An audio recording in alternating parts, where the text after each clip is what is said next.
If you look at it, chapter 14 of Isaiah, verse 1. For the Lord will have mercy on Jacob. You can put your name instead of Jacob's name there. The Lord will have mercy on promise. Now, he really showed mercy because he said, ye have come to Mount Zion, where God dwells. And the ransomed of the Lord shall return to Zion with singing and everlasting joy on their heads. The ransomed, those whom he has paid for. When they get there, they will obtain joy and gladness, and sorrow and sin shall flee. He said, upon Mount Zion shall be deliverance and holiness, and God's people shall possess their possession.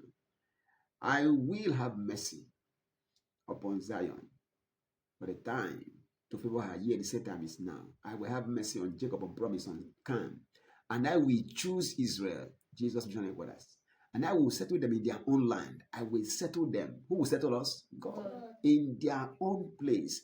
The strangers, the Gentiles, the unbelievers will be joined with them, and they will cling to the house of Jacob. Listen, without struggles, people will come into camp from now. Amen. Jesus' mission headquarters will be filled with worshippers from all over the world. Amen. From now. Amen. Billions upon billions of souls will join this commission from all over the world. Amen. As many as will be raised as ambassadors and kings will come from all over the world. Amen. Into this commission from now. Amen. In the name of Jesus Christ. Amen. So then people will take them and bring them to their place, and the house of Israel will possess them for servants and maids in the land of the Lord. They will take them captive, whose captives they were, and rule over them who oppressed them before. Are you seeing that? Yes. So it's all about God saying about turn, the last becoming the first, and the first becoming the last. Slave becoming masters, master becoming slaves. That's where we are right now. Amen. By the hand of God and by his grace and favor, I see that happening in this commission. Amen. In the name of Jesus Christ. Amen. Strangers, it says, strangers shall feed your flock. It says so in Isaiah chapter 64 and 5.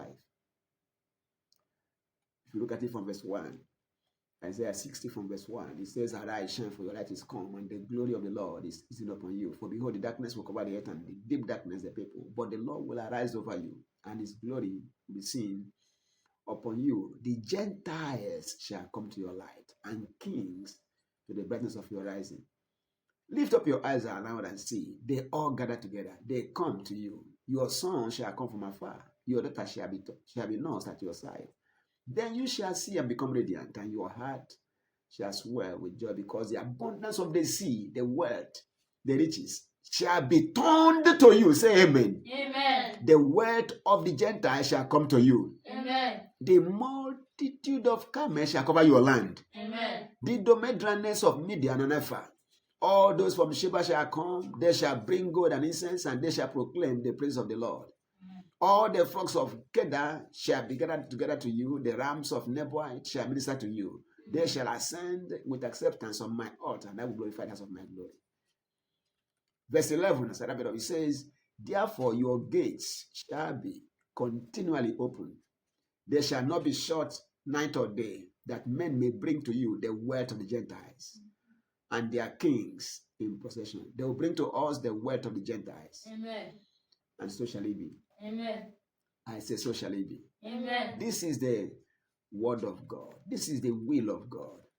And God said, the Lord of hosts, when we read is Isaiah 14:24, the Lord of hosts has sworn, saying, surely as I have taught, so it shall come to pass. Say a big amen. Amen. As I have proposed, so it shall stand. Amen. Say, I will break the Assyrian in my land. Every enemy in our land, God will break them into pieces. Amen. Serpents and scorpions shall be crushed. Amen. And on my mountains I will tread them underfoot, crush them. Then his yoke shall be removed from them, and his burden removed from their shoulders. This is the purpose that is proposed against the whole earth. Against the whole earth. And this is a land this is a hand that is stretched out over all the nations. For the Lord of hosts has proposed, and who will annul it? His hand is stretched out, and who will turn it back? God has proposed, and no devil can stop him. So get ready.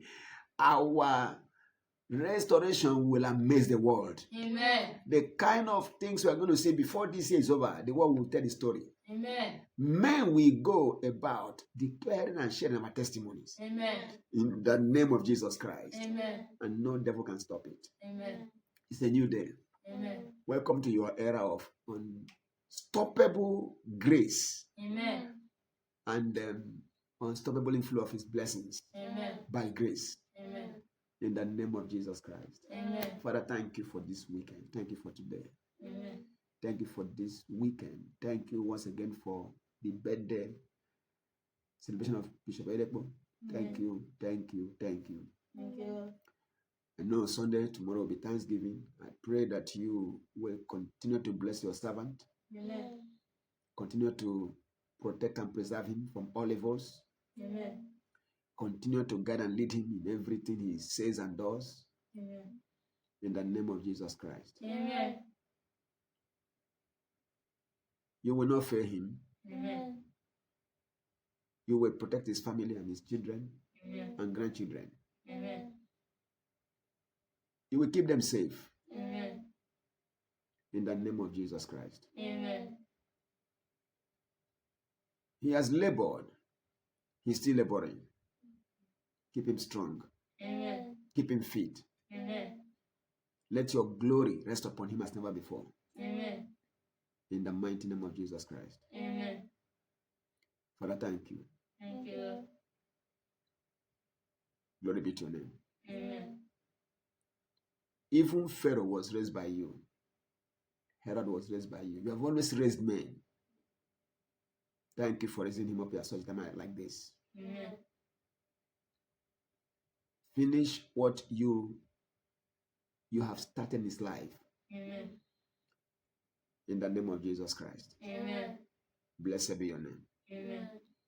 We pray in Jesus' precious name. Amen.